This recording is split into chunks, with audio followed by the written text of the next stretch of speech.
पुराने खचलेला शेतकरी। सरकारला नम्र विनंती आहे, देवाभाऊला आमची गावकऱ्याच्या वतीने नम्र विनंती आहे की मी मुख्यमंत्र्याचा चाहता आहे, मुख्यमंत्री हुशार आहेत, पण आज जी शेतकऱ्यावर वेळ आलेली आहे, मुख्यमंत्री साहेब तुम्हाला हात जोडून पाया पडून विनंती आहे की आमचे पंचनामे क्लिअर करा। 10 गुंठ्यात आमच्या शेतकऱ्याचं काही होत नाही। आज रडा येतंय, आज काय राहिलं काय परिस्थिती, माझ्या गोरगरीब माझं तरी बरं तिकडे गेले त्या डाग वस्तीत रडतेच हो बाया माणसं लेकरं, मी सिनियर असल्यापासून पाठा येऊन इथं रडत बसलो, काय करायचं आम्ही? आणि प्रशासन म्हणते 10 गुंठ्याचे ना 8 गुंठ्याचे तुम्हाला पैसे देऊ साठून गेलेले। सरकारकडून मदतीचा हात।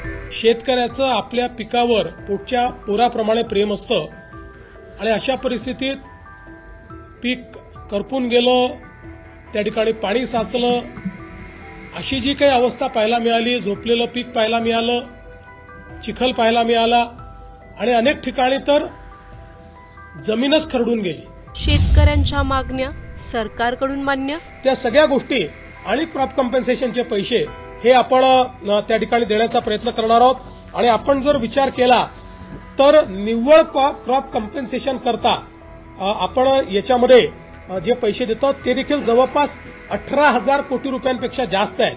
म्हणजे मला असं वाटतं की आतापर्यंतच्या इतिहासात सर्वात जास्त पैसे हे क्रॉप कॉम्पेन्सेशनला देण्याचा प्रयत्न या ठिकाणी आपल्या सरकारच्या माध्यमातून आम्ही केलेला आहे।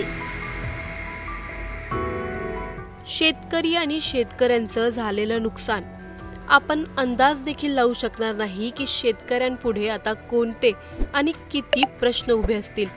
आपण जिथे विचार करत असू की सण आहे, घरातील साफसफाई करायला हवी, फराळ बनवायला हवा, तिथे त्यांच्या घरात साधा अन्नाचा कण राहिलेला नाहीये। घरातलं अन्नधान्य, शेतीतली पिकं, शाळेची पुस्तकं आणि खरडून गेलेल्या जमिनी यांची भरपाई, शेतकऱ्यावर असलेला कर्जाचा बोजा, यात आता या सरकारने दिलेला मदतीचा हात नेमकी किती मदत करतोय? की ओमराजे म्हणाले तसं शेतकऱ्यांच्या तोंडाला पानं पुसलेत का, हे जाणून घेऊयात।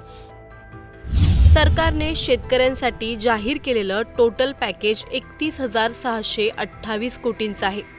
कोरडवाहू शेतीसाठी हेक्टरी 18,500 रुपयांची मदत आहे, तर बुजलेल्या विहिरींसाठी 30,000, हंगामी बागायतींसाठी सेक्टरी 27,000, बागायती शेती 32,500 रुपये, तर दुधाळ जनावरं 37,500 रुपये, रब्बी पिकं 10,000 रुपये हेक्टरी, पीक विमा भरपाई 17,000 रुपये हेक्टरी।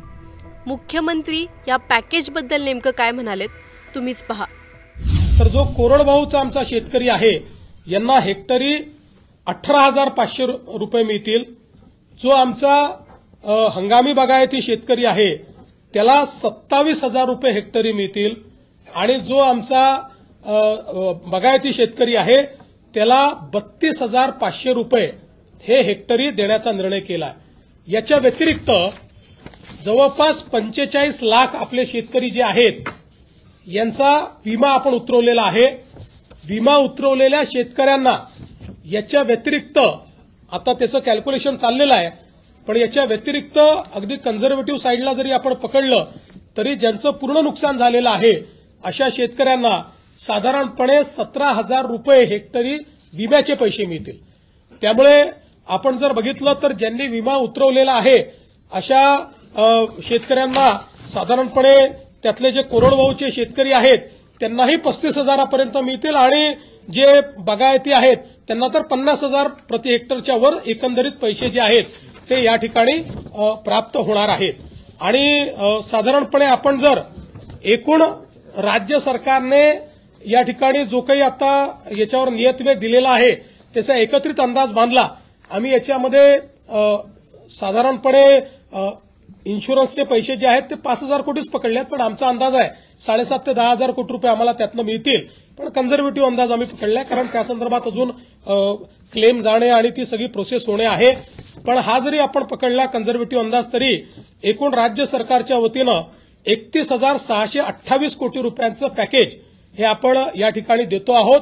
की ज्या माध्यमातून 31,628 कोटी एवढं पॅकेज म्हणजे जवळपास 32,000 पर्यंत हे पॅकेज चाललेलं आहे. अशा 32,000 कोटीपर्यंत अशा प्रकारचं हे पॅकेज या ठिकाणी आपण दिलेलं आहे. आणि आपला प्रयत्न आहे की यातला जेवढा जास्तीत जास्त पैसा हा आपल्याला या ठिकाणी दिवाळीच्या आधी देता येईल. किमान क्रॉप कॉम्पेन्सेशनचे पैसे वगैरे जे काही आहेत हे जेवढे जास्तीत जास्त दिवाळी आधी पुश करता येतील. बाकी तर जे मृत व्यक्तींचं सहाय्य आहे, जखमींचं सहाय्य वगैरे हे आम्ही ऑलरेडी देऊन टाकले आहेत. 10,000 रुपये जे द्यायचे आहेत ते ऑलरेडी देऊन टाकलेले आहेत. बऱ्याच गोष्टी आपण यातल्या दिलेल्या आहेत. काही गोष्टी ज्या राहिलेल्या आहेत त्या सगळ्या गोष्टी आणि क्रॉप कॉम्पेन्सेशनचे पैसे हे आपण त्या ठिकाणी देण्याचा प्रयत्न करणार आहोत.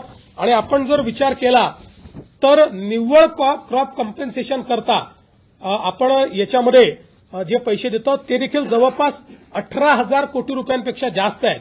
म्हणजे मला असं वाटतं की आतापर्यंतच्या इतिहासात सर्वात जास्त पैसे हे क्रॉप कॉम्पेन्सेशनला देण्याचा प्रयत्न या ठिकाणी आपल्या सरकारच्या माध्यमातून आम्ही केलेला आहे. शेतकऱ्याचं सरकार फक्त म्हटले नाही तर त्यांनी शेतकऱ्यांना तशी आश्वासनं देखील दिली आहेत. या बीडमधील सरपंचांचा हा व्हिडिओ पहा. त्यांच्या डोळ्यातील अश्रूंची दखलच जणू मुख्यमंत्र्यांनी घेतली आहे. सरकारला नम्र विनंती आहे, देवाभाऊला आमची गावकऱ्याच्या वतीने नम्र विनंती आहे की मी मुख्यमंत्र्याचा चाहता आहे. मुख्यमंत्री हुशार आहेत, पण आज जी शेतकऱ्या वेळ आलेली आहे. मुख्यमंत्री साहेब, तुम्हाला हात जोडून पाया पडून विनंती आहे की आमचे पंचनामे क्लिअर करा. 10 गुंठ्यात आमच्या शेतकऱ्याचं काही होत नाही. आज रडा येतंय. आज काय राहिलंय, काय परिस्थिती. माझ्या गोरगरीब माझं तरी बरं तिकडे गेले त्या डागवस्तीत रडतेच हो बाया माणसं लेकरं. मी सिनियर असल्यापासून पाठा येऊन इथं रडत बसलो. काय करायचं आम्ही. आणि प्रशासन म्हणते 10 गुंठ्याचे ना 8 गुंठ्याचे तुम्हाला पैसे देऊ साठून गेलेले. तुम्ही चांगले पंचनामे करा ना. जी ओरिजिनल आहे तीच घ्या.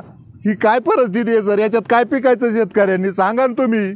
आहे का कुठं काय याच्यात सर. आता प्रत्येक शेतकरी माझा कसा उभा राहीन. आज 10 लाख आणि 15 लाख रुपये खर्च आहे याला. आमचे पिकं उभा नाही, आमचे वास्तू उभा नाही. घरं पण वाहून गेले तो सर. तुम्ही बघा इथं. आता तिकडे एक आजीनाथ आवटे म्हणून आहे, त्याचं घर पडलंय. प्रशासन म्हणतं पंचनामा नाही याचा. कुणाचा करायचा आहे मग पंचनामा. 253 तालुके हे जवळपास सरसकट आम्ही घेतलेले आहेत की ज्या ठिकाणी आम्ही मदत करतो आहोत. ज्यामध्ये 2059 मंडळ आहेत की ज्या मंडळांमध्ये क्रॉप डॅमेज झालेला आहे. त्यामुळे 65 मिलीमीटरची अट आम्ही ठेवलेली नाही. जिथे क्रॉप डॅमेज आहे असं सगळं कव्हर करून त्या ठिकाणी मदत करण्याचा निर्णय हा आपल्या सरकारने त्या ठिकाणी घेतलेला आहे. एकूण सर्व प्रकारची जी मदत आपण करतो आहे, ज्यामध्ये क्रॉप डॅमेज आहे, ज्यामध्ये खरडून गेलेल्या जमिनीचा विषय असेल किंवा मृत व्यक्तींना मदत असेल, जखमींना मदत असेल, इस्पितळातली मदत असेल, 10,000 रुपये जे आपण देतो ती मदत असेल, पूर्णतः जे नष्ट झालेले पडझड झालेले घरं आहेत जी 100% गेली आहेत त्याला पूर्णपणे आपण नव्याने घरं बांधण्याकरता त्या ठिकाणी मदत करणार आहोत. आणि नव्याने प्रधानमंत्री आवास योजनेतला नवीन घर समजून त्याला पूर्ण पैसे देऊन त्या ठिकाणी त्या घराची निर्मिती आपण करणार आहोत. डोंगरी भागातली देखील जी घरं आहेत त्यांना 10,000 रुपये जास्तीचे देऊन त्या घरांना देखील आपण मदत करणार आहोत. जिथे अंशतः घरांची पडझड झाली आहे त्यांनाही मदत करणार आहोत. झोपड्यांची जिथे पडझड झाली आहे त्यांनाही मदत करणार आहोत. त्यासोबत गोठ्याची मदत आपण वेगळी करणार आहोत. दुकानदारांचं देखील नुकसान झालेल्या जवळपास 50,000 रुपयापर्यंतचं दुकानदारांना देखील आपण त्या ठिकाणी मदत करणार आहोत. दुधाळ जनावरं जी आहेत याच्याकरता जवळपास 37,500 रुपयापर्यंत प्रति जनावर अशा प्रकारे मदत करण्याचा आपण निर्णय घेतलेला आहे. आणि एनडीआरएफमध्ये 3 जनावरांपर्यंतची जी काही मर्यादा आहे ती आपण काढून टाकलेली आहे. जेवढ्या जनावरांचं त्या ठिकाणी मृत्यू झाला असेल त्या प्रत्येक जनावराकरता राज्य सरकारच्या वतीनं कॉम्पेन्सेशन देण्यात जाईल. ओढकाम करणारी जी जनावरं आहेत त्याच्याकरता 32,000 रुपये प्रति जनावर देण्यात येईल. कुक्कुटपालनाकरता देखील आपण त्या ठिकाणी जो काही आपला दर आहे तो 100 रुपये प्रति कोंबडीप्रमाणे जेवढं नुकसान झालं असेल तेवढं देणार आहे. विशेषतः खरडून गेलेली जी जमीन आहे हा एक अत्यंत महत्वाचा विषय आहे. कारण शेवटी शेतकऱ्याला सॉईल आणावं लागणार आहे, माती आणावी लागणार आहे आणि त्याकरता मोठ्या प्रमाणात त्यांना त्याची मदत आपल्याला करावी लागणार आहे. आणि म्हणून आपण हा निर्णय केलेला आहे की 47,000 रुपये हेक्टरी त्यांना कॅश कॉम्पेन्सेशन आणि 3 लाख रुपये हेक्टरी हे नरेगाच्या माध्यमातून आम्ही त्यांना देणार आहोत. म्हणजे जवळपास 3.5 लाख रुपये हेक्टरी हे खरडून गेलेल्या जमिनीकरता शेतकऱ्यांना उपलब्ध करून देण्याचा निर्णय हा आपण या ठिकाणी घेतलेला आहे. आणि याच्या व्यतिरिक्त सगळ्यात महत्वाचं की जे काही कॉम्पेन्सेशन आपल्याला क्रॉपच्या संदर्भात द्यायचं आहे त्या क्रॉपच्या कॉम्पेन्सेशनच्याकडे मी शेवटी येतो. बधित विहिरी आहेत. आता ज्या विहिरींमध्ये गाळ गेला आहे, ज्या विहिरींचं नुकसान झालेलं आहे, याकरता एनडीआरएफचे कुठलेही नॉर्म्स नाहीत, तरी देखील राज्य सरकारने एक विशेष बाब म्हणून 30,000 रुपये प्रति विहीर ही मदत करण्याचा निर्णय घेतलेला आहे, ज्यातनं हा गाळ काढणे आणि ती विहीर सुस्थितीत आणणे हे काम देखील आपण करणार आहोत. यासोबत अन्नधान्याच्या किट्स वगैरे आपण त्या ठिकाणी देतो, ते मी यापूर्वी देखील सांगितलेलं आहे. आपण 2 अजून निर्णय याच्यात घेतले आहेत की जे काही इन्फ्रास्ट्रक्चरचं नुकसान झालं आहे ग्रामीण भागामध्ये त्याकरता 10,000 कोटी रुपये इन्फ्रास्ट्रक्चरच्या नुकसानीकरता आपण उपलब्ध करून देणार आहोत. डीपीसीमध्येही 5% अशा प्रकारे पूरग्रस्त भागातल्या कामाकरता आपण जवळपास 1,500 कोटी रुपये हे आपण उपलब्ध करून दिलेले आहेत. एक मागणी सातत्याने यायची, ओला दुष्काळ जाहीर करा, ओला दुष्काळ जाहीर करा. त्या संदर्भात आम्ही जी घोषणा केली होती त्यानुसार टंचाई म्हणजे ज्याला आपण बोलीभाषेत दुष्काळ म्हणतो किंवा अवर्षण असतं, त्या वेळच्या ज्या काही उपाययोजना आहेत त्या सगळ्या उपाययोजना याला ओला दुष्काळ किंवा ओल्या टंचाईचा काळ समजून त्या सगळ्या उपाययोजना आपण त्या ठिकाणी करणार आहोत, ज्यामध्ये जमीन महसुलात सूट असेल, कर्जाचं पुनर्गठन असेल, शेतीशी निगडीत कर्जाच्या वसुली स्थगिती असेल, कृषी पंपाचा चालू वीज तर बिल तर आता लागतच नाही त्यामुळे तो विषय संपलाय, वीज बिल आम्ही वसूलच करत नाही. शालेय व महाविद्यालयीन विद्यार्थ्यांना परीक्षा शुल्कात माफी हे देखील करण्यात येणार आहे. आणि रोयो अंतर्गतच्या कामाच्या निकषात ज्या काही सुधारणा करायच्या त्या आपण करणार आहोत. आणि विशेषतः अतिवृष्टी व पूर परिस्थितीमध्ये हे जे काही तालुके आपण जाहीर केले आहेत तिथे शेतीच्या वीज पंपाची जी काही वीज जोडणी आहे ती त्या ठिकाणी अबाधित राहील, त्याचं नुकसान झालं असेल तर त्याची भरपाई मिळेल. अशा सगळ्या गोष्टी ज्या आपण दुष्काळाच्या म्हणजे टंचाईच्या काळात करतो त्या सगळ्या गोष्टी आता देखील आपण या ठिकाणी लागू केलेल्या आहेत. आता मी याच्याकडे वळतो की आपण शेतकऱ्यांना जी थेट मदत करणार आहोत, म्हणजे ही आधीची सगळी मदत शेतकऱ्यांनाच आहे, पण क्रॉप कॉम्पेन्सेशन. तर क्रॉप कॉम्पेन्सेशनच्या संदर्भात आपल्याला कल्पना आहे की या ठिकाणी साधारणपणे एनडीआरएफच्या नियमाप्रमाणे 8,500 रुपये आपण या ठिकाणी कोरडवाहूला देतो, हंगामी बागायतीला 17,000 रुपये हेक्टर देतो आणि बागायतीला आपण 22,500 रुपये हेक्टर देतो. त्याप्रमाणे जवळपास या ठिकाणी आपण 65 लाख हेक्टर करता 6,175 कोटी रुपये देण्याचा निर्णय केलेला आहे. ते पैसे आपण देणार आहोत. आणि याच्या व्यतिरिक्त आपण हा निर्णय केलेला आहे की आता आमच्या शेतकऱ्याला किमान रबीचं पीक घेता आलं पाहिजे, त्याकरता बियाणं असतील किंवा इतर गोष्टींकरता आपण प्रति हेक्टरी अतिरिक्त 10,000 रुपये देण्याचा निर्णय केलेला आहे.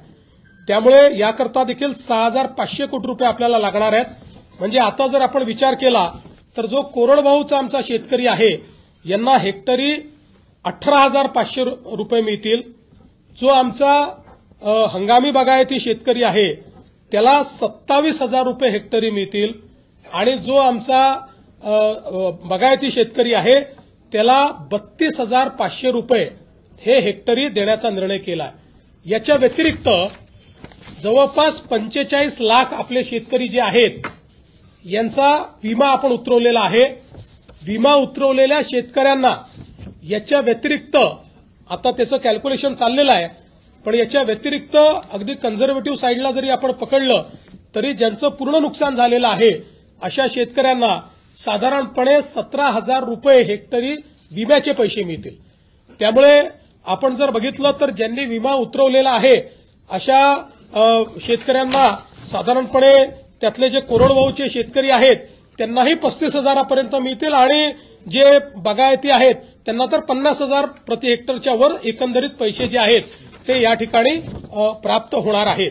आणि साधारणपणे आपण जर एकूण राज्य सरकारने या ठिकाणी जो काही आता याच्यावर नियतवेग दिलेला आहे त्याचा एकत्रित अंदाज बांधला. आम्ही याच्यामध्ये साधारणपणे इन्शुरन्सचे पैसे जे आहेत ते 5,000 कोटीच पकडले आहेत, पण आमचा अंदाज आहे 7,500 ते 10,000 कोटी रुपये आम्हाला त्यातनं मिळतील. पण कन्झर्वेटिव्ह अंदाज आम्ही पकडलाय कारण त्या संदर्भात अजून क्लेम जाणे आणि ती सगळी प्रोसेस होणे आहे. पण हा जरी आपण पकडला कन्झर्वेटिव्ह अंदाज तरी एकूण राज्य सरकारच्या वतीनं 31,628 कोटी रुपयांचं पॅकेज हे आपण या ठिकाणी देतो आहोत की ज्या माध्यमातून 31,628 कोटी एवढं पॅकेज म्हणजे जवळपास 32,000पर्यंत हे पॅकेज चाललेलं आहे. अशा 32,000 कोटीपर्यंत अशा प्रकारचं हे पॅकेज या ठिकाणी आपण दिलेलं आहे. आणि आपला प्रयत्न आहे की यातला जेवढा जास्तीत जास्त पैसा हा आपल्याला या ठिकाणी दिवाळीच्या आधी देता येईल. किमान क्रॉप कॉम्पेन्सेशनचे पैसे वगैरे जे काही आहेत हे जेवढे जास्तीत जास्त दिवाळी आधी पुश करता येतील. बाकी तर जे मृत व्यक्तींचं सहाय्य आहे, जखमींचं सहाय्य वगैरे हे आम्ही ऑलरेडी देऊन टाकले आहेत. 10,000 रुपये जे द्यायचे आहेत ते ऑलरेडी देऊन टाकलेले आहेत. बऱ्याच गोष्टी आपण यातल्या दिलेल्या आहेत. काही गोष्टी ज्या राहिलेल्या आहेत त्या सगळ्या गोष्टी आणि क्रॉप कॉम्पेन्सेशनचे पैसे हे आपण त्या ठिकाणी देण्याचा प्रयत्न करणार आहोत. प्रधानमंत्री आवास योजनेतून घरं, शेतकरी विद्यार्थ्यांना माफ केलेली परीक्षा फी, कोंबडीपासून ते दुधाळ जनावरांची झालेली नुकसान भरपाई, बुजलेल्या विहिरी, कोरडवाहू जमिनी, खरडून गेलेल्या जमिनी अशी अनेक भरपाई भरून काढण्याचं आश्वासन आज सरकारने शेतकऱ्यांना दिलं आहे. आता सरकारची ही मदत शेतकऱ्यांपर्यंत किती लवकर पोहोचते हेच पाहण्याजोगं आहे.